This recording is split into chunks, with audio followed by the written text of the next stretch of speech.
सुन साया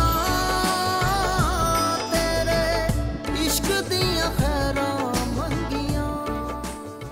मैं जब भी हमारे रिश्ते की बुनियाद रखने की बात करता हूँ तुम कोई ना कोई बहाना करके टाल देती। तुम मेरे साथ रिश्ते में जुड़ना चाहती भी हो या नहीं?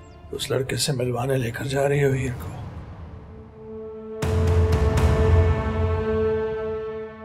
मुझे साथ ले जाए, प्यार करने में क्यों मजबूर कर रही हो? नहीं हूं मैं तुम्हारी बीवी, शरई तौर पे मैं किसी और की बीवी। सुन साया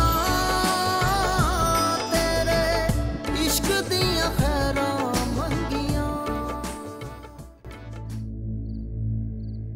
मैं आपसे कह रही थी ना कि ये बेजोड़ रिश्ता है, दोनों नहीं बनना चाहते आपस में, मगर फिर भी जबरदस्ती आपने अपनी रवायतों की नकेल डाल दी इनकी नाक में। मैंने आपसे कहा था ये इंसान है,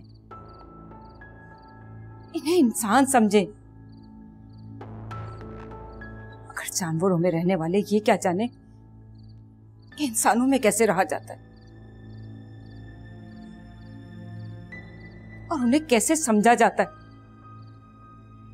मैं समझती भी हूं जुबैदा, और समझा भी लूंगी, अगर तू अड़ियल भैंस की तरह सर पटकना बंद करे।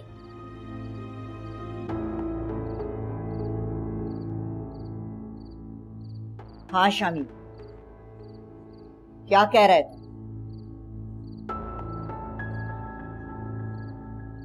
अम्मा जी, मैं किसी और को पसंद करता हूं।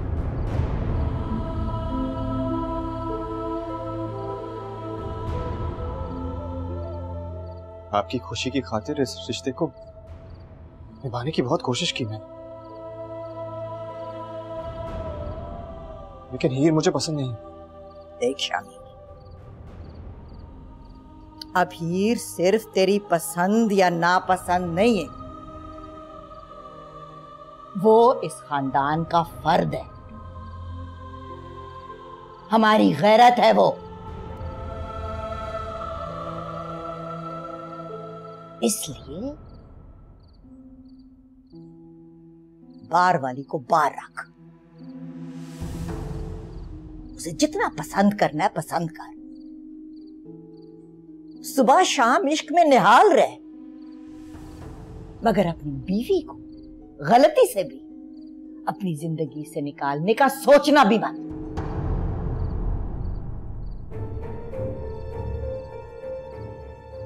वाह अम्मा जी, बहुत अच्छा सबक दे रही हैं आप। गलत को और गलत करने का कह रही हैं। तो क्या गलत को सही करने के लिए बदनामी के झंडे गाड़ूं? इश्क मशूक की आदत तो खानदानी है, इसकी खून में शामिल है इसके।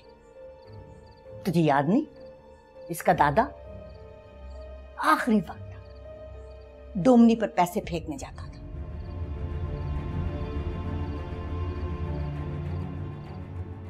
और तेरा अपना शौहर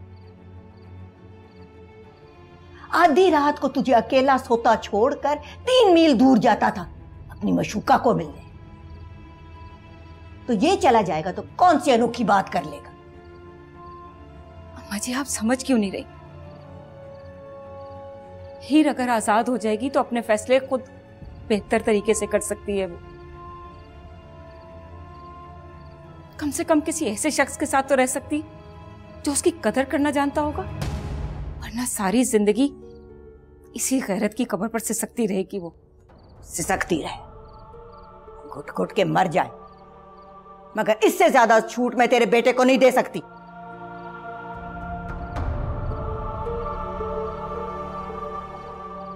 मजीद और बदल गया,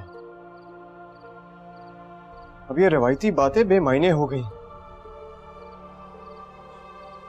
लोग अब जीने के लिए अपने असूलों में और फैसलों में लचक लाने लगे। तुझे पता नहीं है शामी कि तू किस पेड़ की डाली है, जो कट तो सकता है पर झुक नहीं सकता। अगर तू उस पेड़ को जड़ से उखाड़ने की कोशिश करेगा ना, तो वो पेड़ तुझे काटकर अपने आप से अलग कर देगा। लेकिन अपनी पनाह में, अपने साए में उस आने वाली बच्ची पे धूप नहीं पड़ने देगा। अम्मा जी, आप मुझे ज्यादा मजबूर करेंगी ना तो मैं ये घर छोड़कर चला जाऊंगा।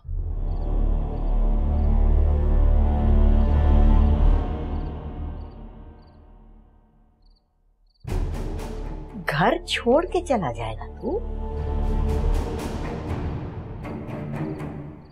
कल का जाता अभी जा। जी ये क्या कह रही है? चुप कर दो बहन। मेरा खून है और इसका उबाल कैसे ठंडा करना है इसका फैसला मैं करूंगी। निकल जा इस घर से, और आइंदा इस घर में आना तो हीर के साथ आना, वरना जीते जी अपनी शक्ल ना दिखाना। चल इधर से, चल निकल इधर से, चल तो इधर से, छोड़ दे इसको। चलता है कि नहीं? चल इधर, चल। ये सब क्या हो रहा है? पूछ इससे, पूछ इससे। शामी,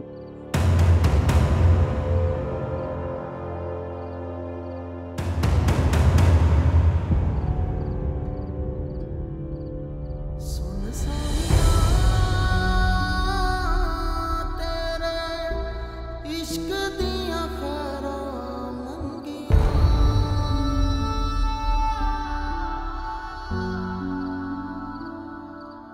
सुन साया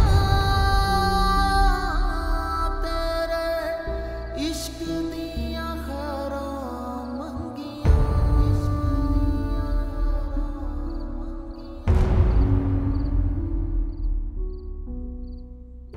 जब मैंने तुम्हें समझाया था कि बाहर की चीज बाहर ही रहने दो, उसके असरात घर तक नहीं आने चाहिए, तो फिर ये सब ड्रामा क्यों किया तुमने? ये ड्रामा नहीं है बाप, हकीकत है। मैं हीर के साथ नहीं रह सकता।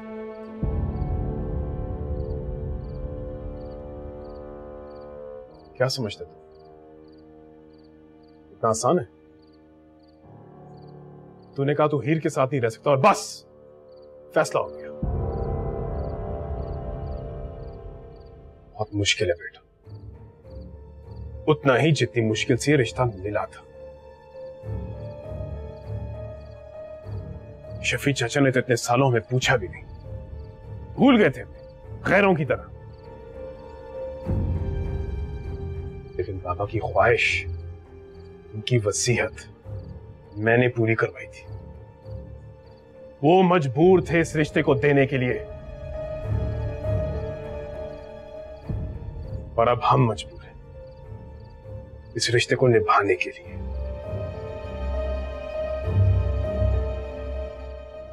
इसलिए छोड़ने का तो सवाल ही पैदा नहीं होता। ना मैं आपकी मजबूरी को मानता हूं और ना ही किसी वसीयत को। ये मेरी जिंदगी है, इसको मैं अपने तरीके से जीऊंगा। आपकी मजबूरी को देखकर मजबूर नहीं होऊंगा। अपने अल्फाज वापस ले शामिर, अभी फौरन वापस ले।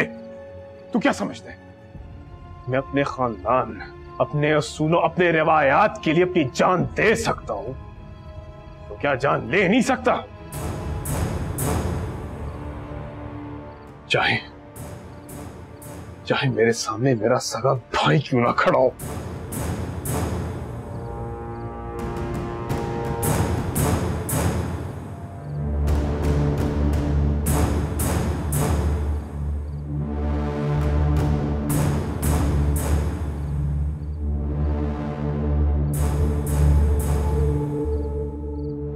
मैंने अपना खून आपको माफ किया।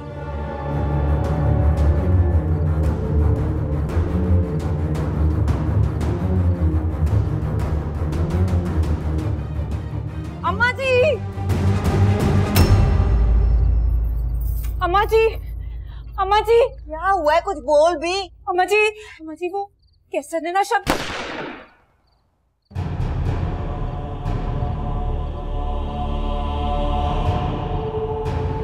अल्लाह खैर, अल्लाह खैर।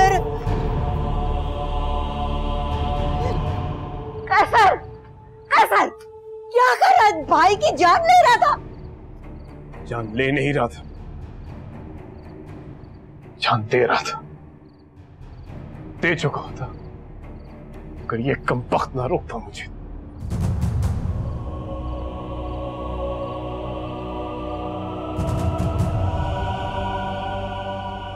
का खौफ कर कैसट, जानवरों की तरह जान लेने देने के अलावा भी कोई बात हो सकती है?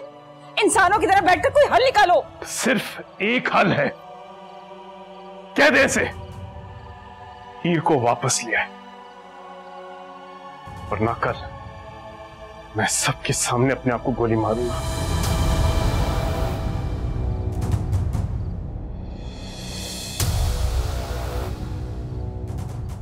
इसका जिम्मेदार ये होगा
तुमने मुझे गुनाहगार कर दिया ही।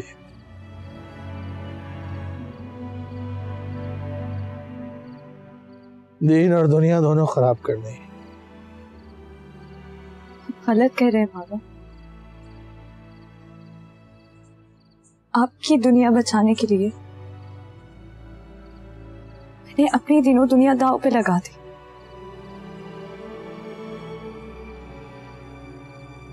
आपने तो ये सब कुछ अनजाने में किया ना। मैंने ये सब कुछ जानबूझकर किया, क्योंकि अगर मैं उस वक्त आपकी दुनिया ना बचाती तो भी आप मुझे ऐसी नजरों से गिराते जैसे अब गिरा रहे हैं।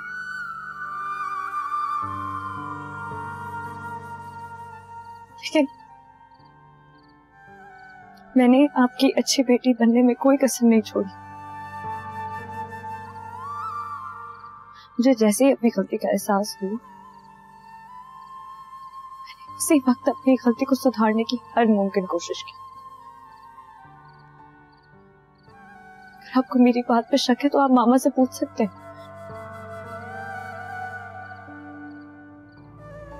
उससे क्या पूछूं? उसने भी वही किया है जो तुमने किया है।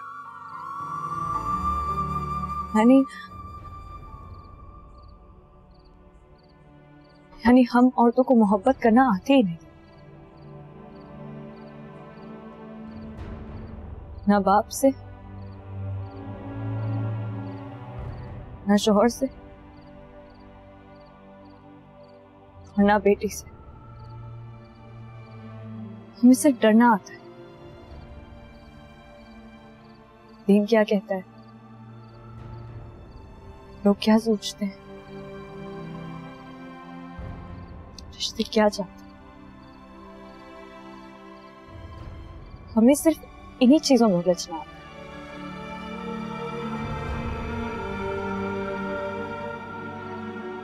मैं आपको एक बात बता दूं बाबा, जब हम दोनों ये जुर्म छुपाने की कोशिश कर रहे थे ना, उस वक्त हमें अपना ख्याल नहीं था। सिर्फ और सिर्फ आपकी फिक्र थी। से क्या गलती हो गई तुम्हारी तरबियत में? क्या कमी रह गई जो तुम बागी हो गई? आपसे गलती नहीं हुई। आपने सख्ती की जिसकी मुझे आदत नहीं थी।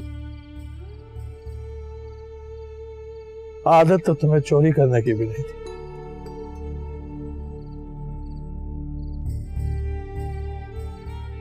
मैंने तुम्हें पहाड़ पे चढ़ना सिखाया,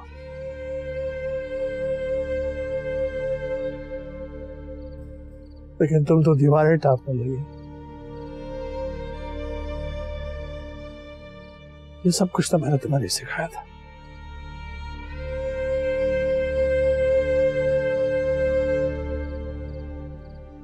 तुम अकेली कहीं भी चली जाती दुनिया में,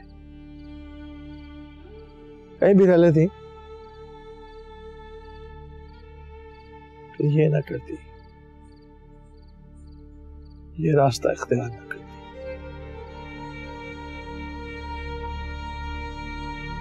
ये रास्ता इख्तियार ना करती।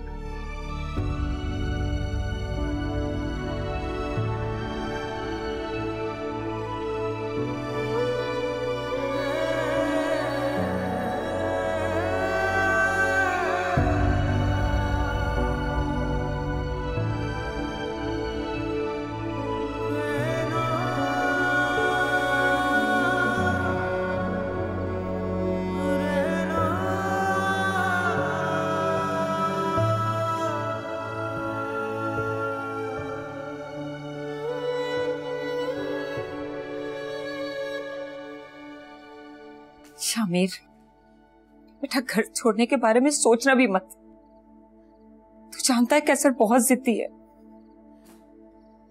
इधर तूने घर से पांव बाहर निकाला और वहां उसने अपनी कनपटी पर बंदूक रखी। मैं अपने दोनों बेटे गवाकर कैसे जिंदा रहूंगी? पर जिस तरह आप मुझे रखना चाहती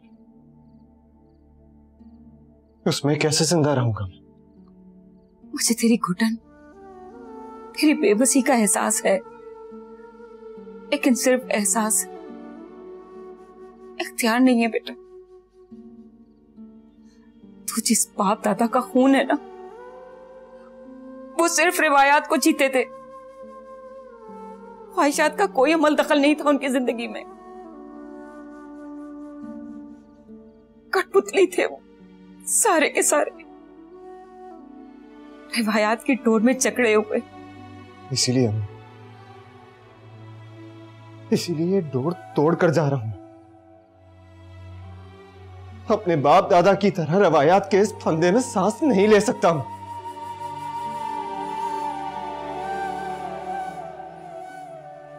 और जबरदस्ती रोकने की कोशिश करेंगे तो घुट घुट कर मर जाऊंगा।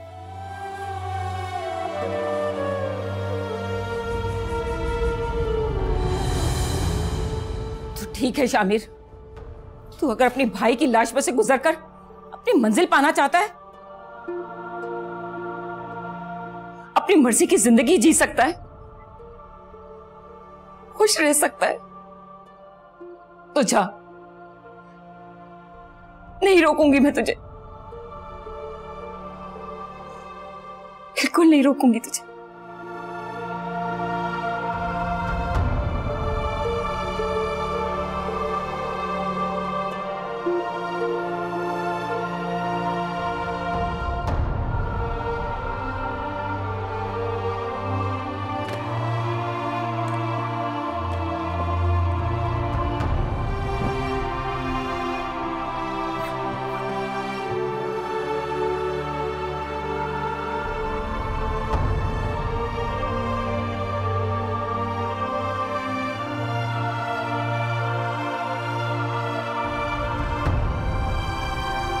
और ये जो आप बात बात पे गैरत का नाम लेते हैं ना, आपको तो इस लफ्ज का मतलब भी नहीं पता।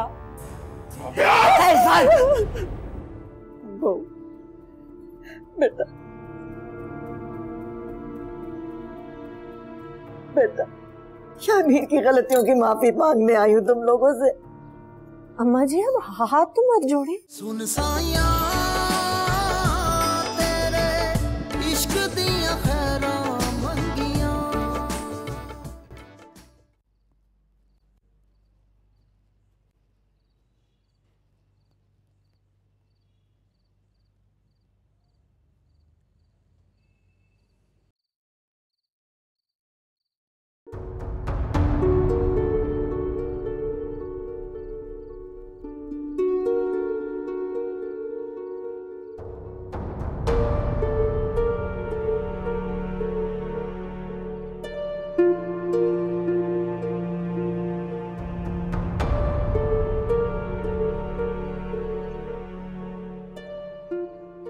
खुश हो जाए अम्मा जी, आपकी रिवायात पर 2 जिंदगियां और कुर्बान होने के लिए जा रही हैं। एक ही घर छोड़कर जा रहा है तो दूसरा दुनिया। आपको जितने फैसले मनवाने वो आज की रात ही मनवा लें। कल से तो इस हवेली में ही आपकी रिवायात बचेंगी, या सिर्फ औरतें? आदमी तो कोई होगा नहीं यहाँ।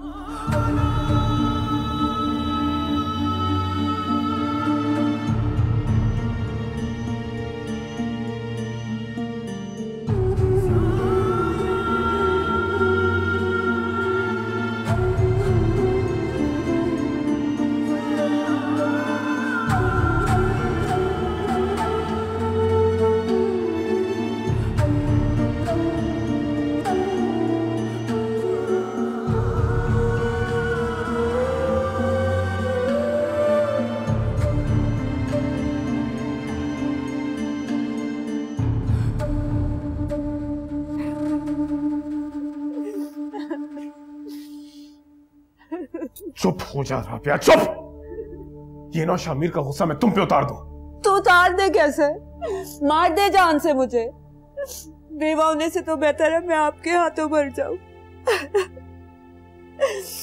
आपको मेरी परवाह नहीं है, अपनी जान की परवाह नहीं है, अपने बच्चे की परवाह तो करे।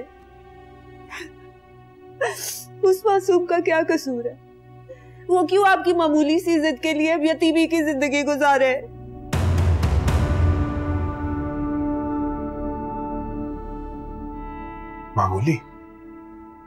मामूली सी जिद?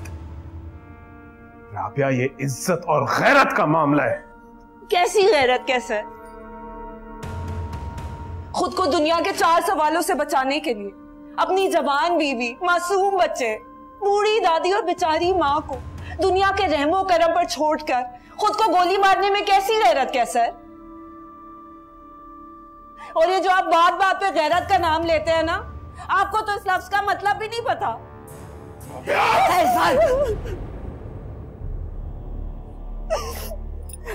पागल हो गए हैं? कुछ नहीं होता तेरे सुहाग को। अच्छा, 100 साल जिएगा ये, और 30-40 साल बाद जब तू रज़ा इलाही से दुनिया से चली जाएगी ना, तो दूसरी शादी भी कर लेगा। बाजी, जा बहाना बंद कर। जा कैसर मेरे लिए एक जोड़ा इस्त्री कर। कल सुबह हम शहर जाएंगे, हीर के घर।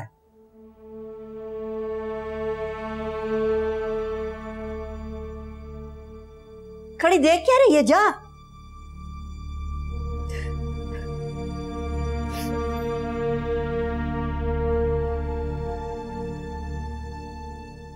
तू क्या देख रहा?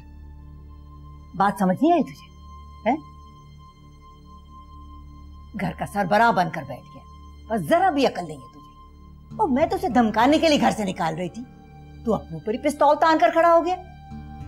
और क्या करता माँ जी, उसे कोई बात ही समझ में नहीं आ रही थी। हमारी तरह जाहिल नहीं है, उसे बंदूकों और लड़ाइयों की बात समझ में नहीं आती। अब उसे जरा तरीके, जरा प्यार से समझाना पड़ेगा, और मसला हल करने के लिए गोली के बजाय सियासत चलानी पड़ेगी।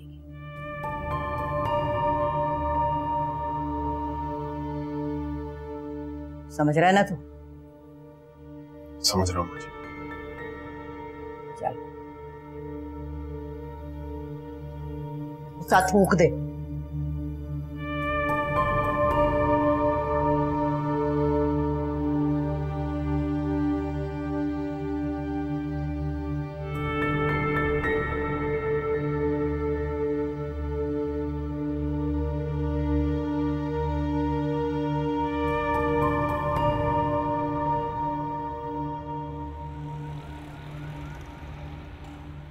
उनकी तरफ से इतनी गहरी खामोशी मुझे किसी तूफान की खबर दे रही है। ऐसा तूफान जो हमारी जड़ें भी हिला के रख देगा। जड़ें तो कब की हिल चुकी हैं, अब बस तिनकों की तरह बिखरना बाकी है। मुझे लगा आप कोई हौसला बढ़ाने वाली बात करेंगे। निकाह पर निकाह कोई मामूली बात नहीं है। अम्मा जी हमारे सरों पर खाक डालेंगी और हीर के साथ जो करेंगी तुम सोच भी नहीं सकती हो। अपनी गैरत का और बेइज्जती का बदलाव सारी जिंदगी हीर को कैद रख के कर लेंगी। हम हीर को वहां जाने देंगे तो वो कैद करके रखेंगी ना। शफी आप आज ही किसी लॉयर से बात करें। इससे पहले कि अम्मा जी का कोई रिएक्शन आया आप खुला का केस दायर कर दें। जब शरई और कानूनी रूह से शामिर और हीर का निकाह है ही नहीं तो खुला कैसे? फिर तो अम्मा जी को कोई हक ही नहीं है उसको वापस ले जाने का। यही तो बेबसी है। कोई हक ना होने के बावजूद वो हीर को ले जाएंगी। तुम्हें क्या लगता है वो ये वार सह कर लड़ झगड़ कर खामोशी से चुपचाप बैठ जाएंगी? वो सारी जिंदगी हीर का पीछा नहीं छोड़ेगी। क्या मतलब पीछा नहीं छोड़ेंगी? हीर कोई जमीन का टुकड़ा है या किसी की जायदाद है वो क्या? बाजी जी, हीर बाजी के ससुराल वाले आए हैं।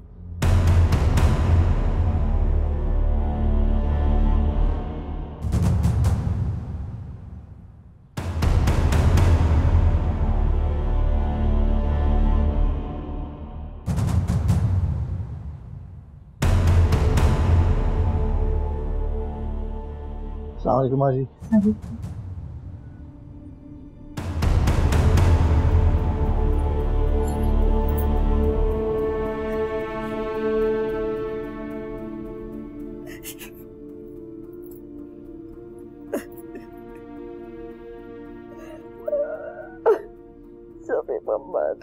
माँ जी अपनी माँ को माफ कर दे बेटा। शबीर ने तो मुझे तुझसे आंख मिलाने के लायक नहीं छोड़ा। माँ जी रोना तो बंद करें, क्या हो गया है? बहू बेटा बेटा शबीर की गलतियों की माफी मांगने आई हूँ तुम लोगों से। अम्मा जी अब हाथ तो मत जोड़े। ईद की खुशियों की खातिर तुम लोगों के पैर पकड़ लूंगी बेटा, लेकिन माफी लिए बगैर इधर घर से नहीं जाओगे। माँ जी आप बैठे तो सही ना, हम आराम से बैठ के बात करते हैं। अब आए बैठे। आई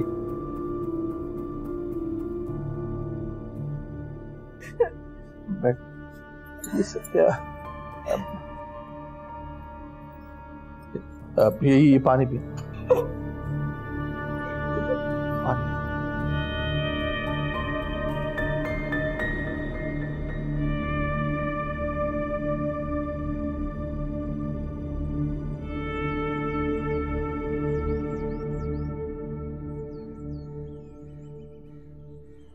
खुदा का शुक्र अदा करो हीर के शामिर ने अपने घर वालों को कुछ नहीं बताया।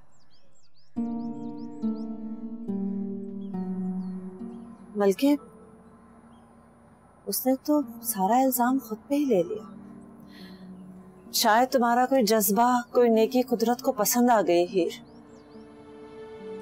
कि खुदा ने हमें दोबारा रुस्वा होने से बचा लिया। न अम्मा जी सच सुनने के बाद पता नहीं हमारा क्या असर करती।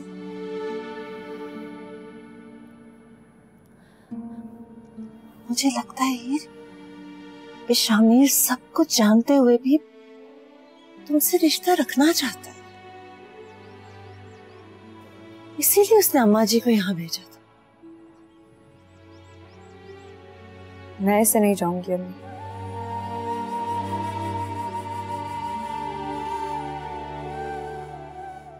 अगर शामिर वाकई मुझसे मोहब्बत करता है, मैं उसकी जिंदगी में उसी की होकर जाऊंगी। आप प्लीज कुछ भी करके अभी अम्मा जी को टाल दीजिए। लेकिन अम्मी प्लीज, मैं जमाल से तलाक लिए बगैर शामिर का सामना नहीं कर सकती। लेकिन जमाल तो। मरियम की कॉल आई थी।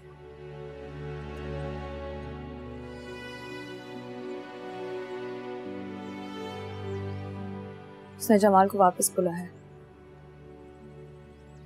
हमें अगर कुदरत एक मौका दे ही रही है, सब ठीक होगा।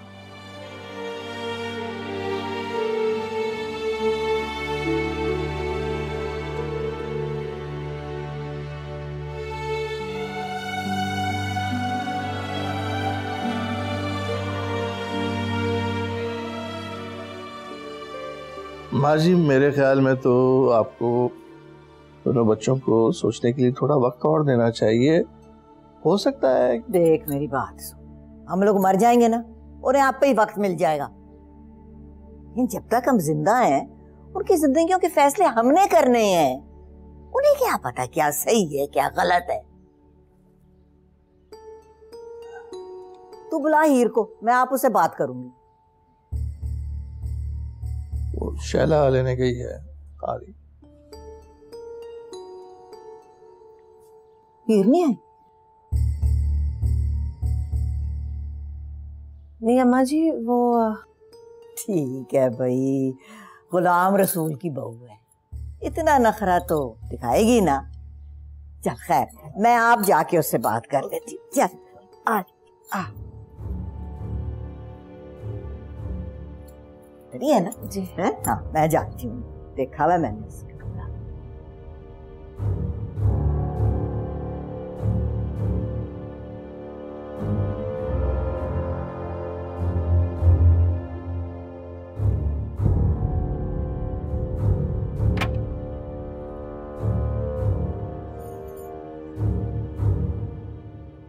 अस्सलाम वालेकुम अम्मा जी।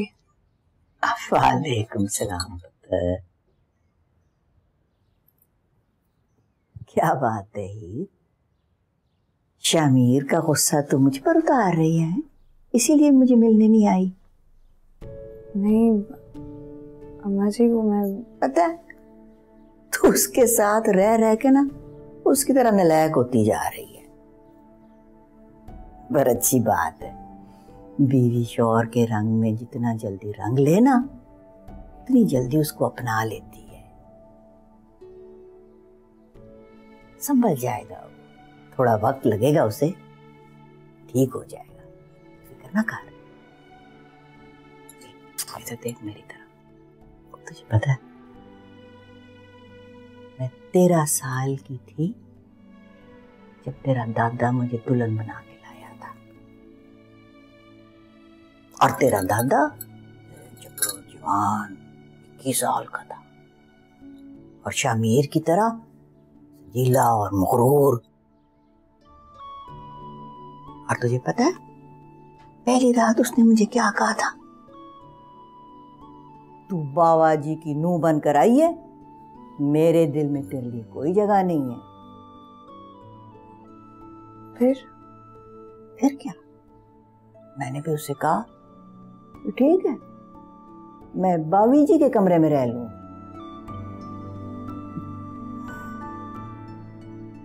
13 साल उसके दिल में मैं कोई जगह नहीं बना सकी।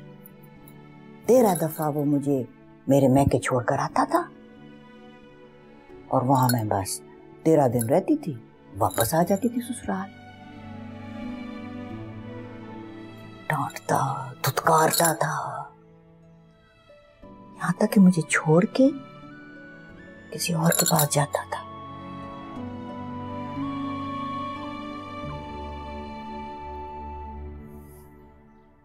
मैंने सब्र किया,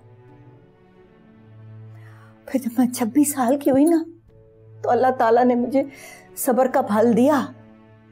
फिर तो जिंदगी में ऐसी बहारें लगी कि उसकी कलियां और फूल अभी तक समेट रही हूं मैं।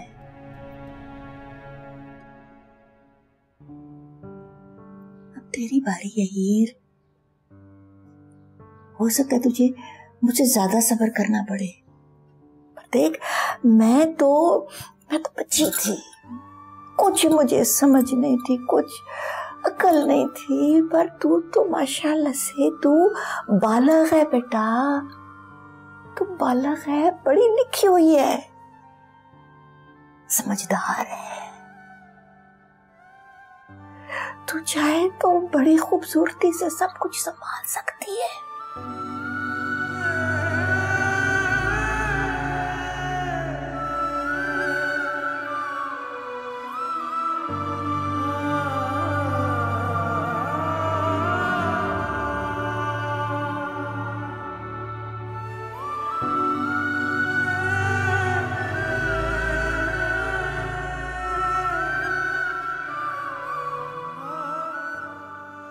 सब वो लड़का आया है बाहर, जमाल।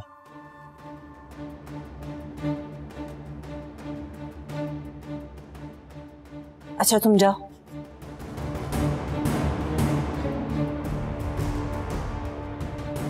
अम्मा जी आए ना तो आप उन्हें यहीं बिठा के रखिए, मैं देखती हूँ उस लड़के को।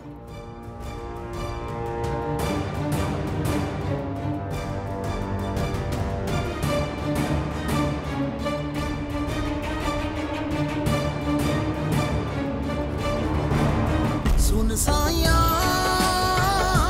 तेरे इश्क दियां खैरां मंगियां।